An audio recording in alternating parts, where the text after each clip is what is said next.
Alors, dans cette vidéo, nous allons voir comment réaliser le tableau de variation dans le cas de deux fonctions. La première qui va être un polynôme de degré 3, et la deuxième qui sera un petit peu plus compliquée, qui sera un produit avec en plus une racine pour un des deux facteurs.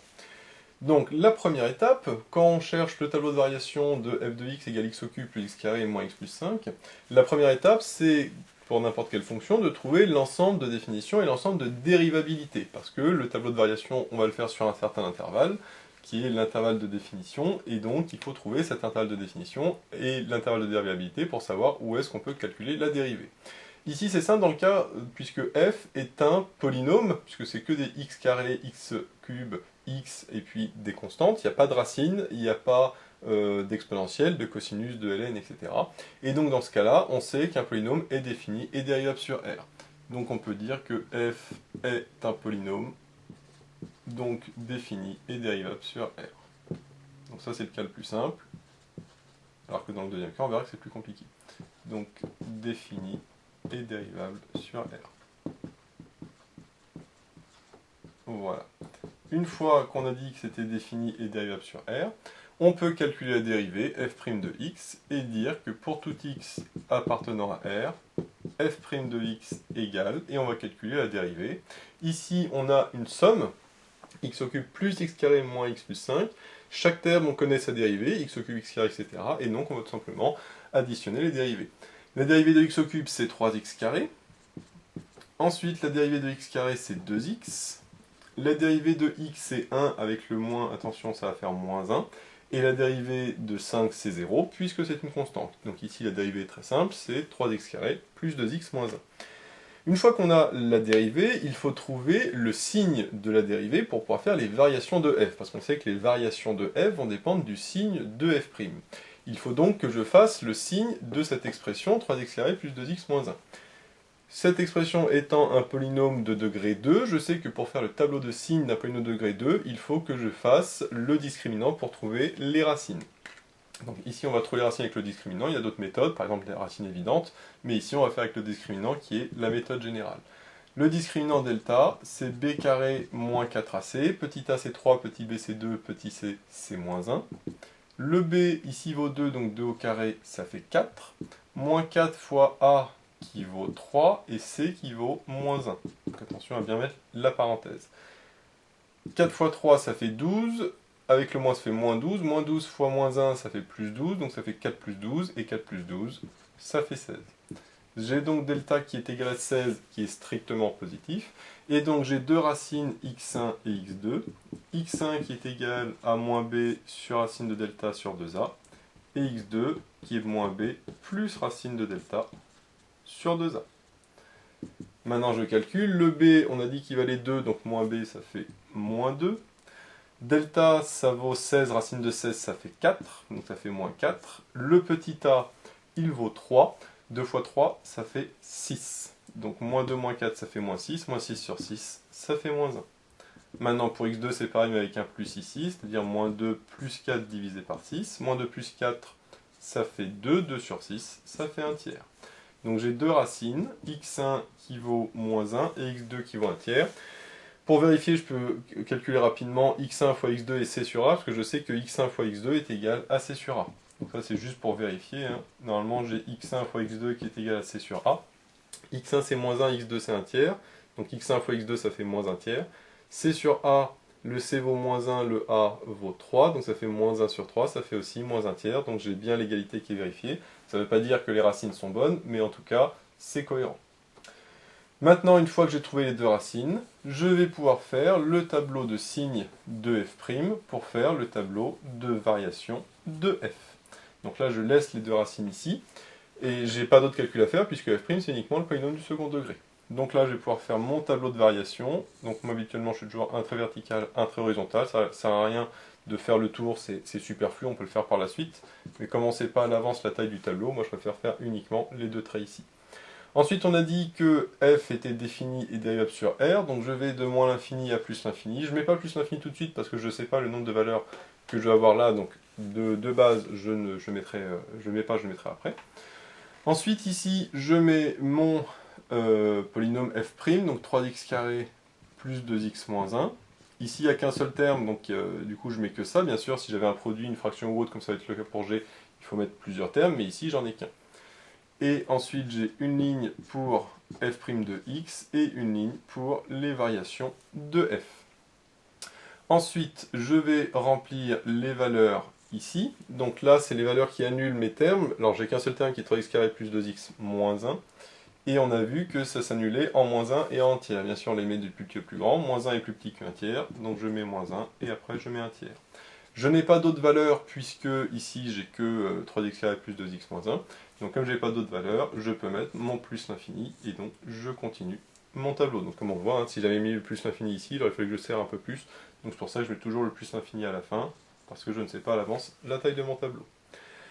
Une fois que j'ai fait ça, je tire les traits verticaux sous le moins 1 et le 1 tiers. Alors attention, uniquement jusqu'à f', puisque pour f, je ne descends les traits verticaux que si ce sont des valeurs interdites. Ici, moins 1 et 1 tiers ne sont pas des valeurs interdites, parce que c'est défini dérivable sur R, donc je descends jusqu'à f'. Ensuite, je mets les zéros correspondants, donc je sais que là, ça va s'annuler ici et là.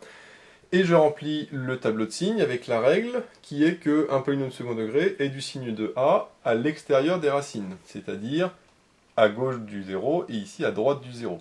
Petit a, c'est égal à 3, c'est positif, donc c'est positif ici et là, et sous-entendu négatif entre les deux. Maintenant pour f', je le fais avec des signes. Alors ici, il n'y a qu'une seule ligne, donc ça va être facile, je recopie les signes. Et attention à bien descendre les zéros, ou alors des valeurs interdites, si jamais c'est des valeurs interdites, sauf que ici on a vu que ce n'était pas des valeurs interdites, donc ce sont tout simplement des zéros. Sur la ligne de f', j'aurai soit des zéros, soit des valeurs interdites avec deux barres, mais je ne peux pas avoir juste un trait simple qui n'est pas rempli. Ça c'est impossible sur la ligne de f'. J'ai soit des zéros, soit des valeurs interdites. Donc maintenant, je vais pouvoir compléter mon tableau. La règle est très simple pour les variations de f. Si f' est positif, f est croissante. Si f' est négatif, f est décroissante. C'est-à-dire que si j'ai plus, ça monte. Si j'ai moins, ça descend. Donc là, comme j'ai plus, ça va être croissant. Je laisse de la place ici, parce que là, je vais avoir des valeurs à mettre, donc je ne colle pas les flèches. Ici, c'est moins, donc c'est décroissant. Comme on le voit, je laisse de la place pour mettre les valeurs. Et après, ici, c'est plus, donc c'est encore croissant. Donc voilà pour les variations de f, on le voit, la règle est très simple, quand c'est plus c'est croissant, quand c'est moins c'est décroissant. C'est pas plus compliqué que ça. Et bien pensez à laisser de la place ici pour les valeurs que l'on va calculer. Alors justement ces valeurs on va les calculer, c'est en moins 1 et en 1 tiers. Donc c'est tout simplement f de moins 1 et f de 1 tiers.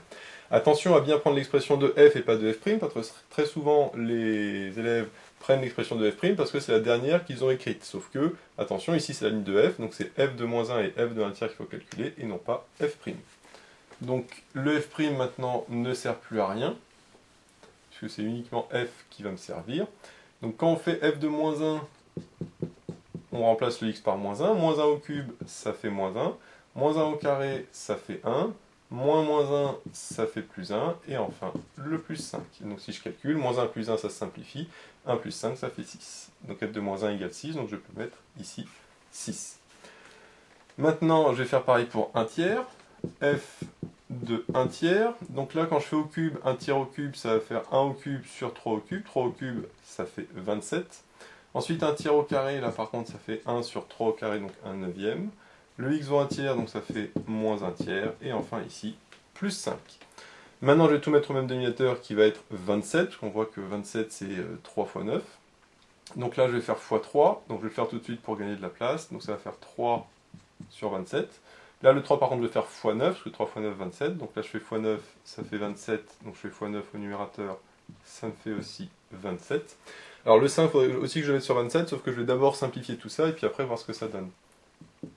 Alors là, ici, si je calcule, j'ai 1 plus 3, donc ça fait 4. 4 moins 27, ça fait moins 23. Donc j'ai moins 23 sur 27, plus, alors le 5, là malheureusement je suis obligé de le mettre sur 27 parce que ça ne simplifie pas. Donc on fait 27 fois 5, 27 fois 5, on sait qu'on fait 27 fois 10 divisé par 2, et donc ça nous donne 270 divisé par 2, c'est-à-dire 135. Donc là ça me donne 135 sur 27. Maintenant je regroupe les deux fractions, 135 moins 20, je fais moins 20, donc ça me donne 115, et 115 moins 3, ça fait 112. Donc finalement ça me fait 112 sur 27. Donc là, je vais écrire ici 112 sur 27, parce que j'ai plus la place ici, mais on pourrait écrire, donc c'est 112 sur 27. Et là, on peut vérifier que c'est bien cohérent, que le terme ici est bien plus petit que le terme qui est là. Parce que si je suis décroissant de là à là, forcément le terme qui est ici doit être plus petit. Donc pour ce faire, je vais regarder une valeur approchée de 112 sur 27.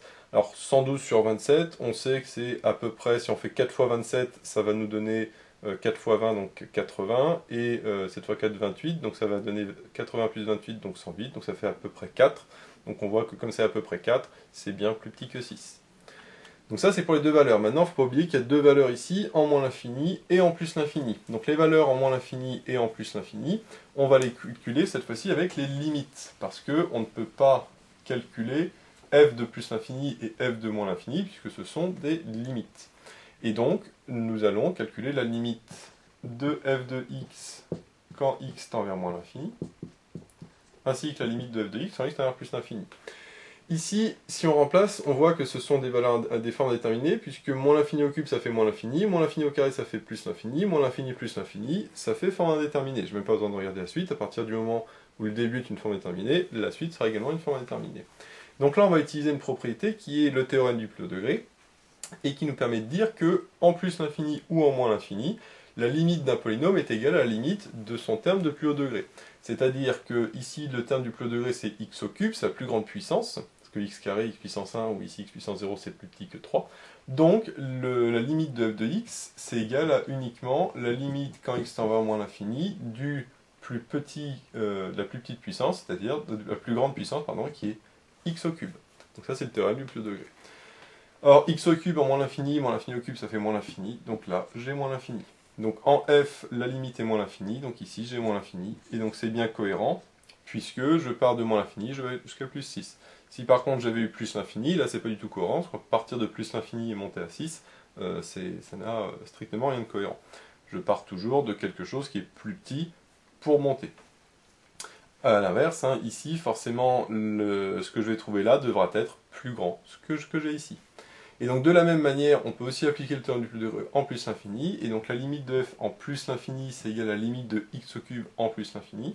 Et là par contre, plus l'infini au cube, ça fait plus l'infini, donc là, ça me donne plus l'infini. Donc là, au contraire, j'ai ici plus l'infini. Et là, c'est bien cohérent, puisque je pars de quelque chose de plus petit que plus l'infini pour monter à quelque chose de plus grand. Donc voilà l'idée générale pour en faire le tableau de variation d'une fonction, qui ici est plutôt simple parce que c'est un polynôme. Donc quand on le dérive, on trouve un polynôme du second degré. Donc ici, il suffit de faire les racines pour trouver le tableau de signes. Ce qu'on verra pour le deuxième exemple, donc on verra dans la prochaine vidéo, c'est un petit peu plus compliqué parce que déjà c'est sous forme de produit. Et en plus on a une racine, donc il va falloir mettre au même dénominateur. On verra, c'est quand même beaucoup plus compliqué. Ça c'est le cas, un des cas les plus simples, en tout cas, que l'on peut avoir. Et comme on le voit, hein, ici, si on remplit le tableau dans l'ordre que j'ai dit, c'est-à-dire on met de x, on met d'abord ici les différentes valeurs, donc f' et f, puis les différentes valeurs ici sur l'ensemble de définitions, avec les valeurs que l'on a calculées. Ensuite, on trace les termes verticaux, on remplit les zéros, on remplit les plus et les moins, on remplit f' avec les plus et les moins, et on descend les zéros ou les valeurs interdites. Et enfin, on fait f avec les variations, et on calcule les différentes valeurs et les limites. Ça, c'est l'ordre, c'est toujours le même ordre pour faire le tableau de variation. La différence à chaque fois, ce sera les termes ici qui seront dans f', et donc forcément le calcul de f' que l'on a fait auparavant. Donc voilà, j'espère que cette vidéo vous sera utile. N'hésitez pas à vous abonner pour voir des nouvelles vidéos qui sortiront. J'ai mis le lien dans la description pour l'annoncer de l'exercice, ainsi que vers d'autres exercices sur les tableaux de variation. J'ai également mis le lien vers la page Tipeee où vous pouvez soutenir Méthode Maths. Et moi je vous dis à bientôt pour de nouvelles vidéos.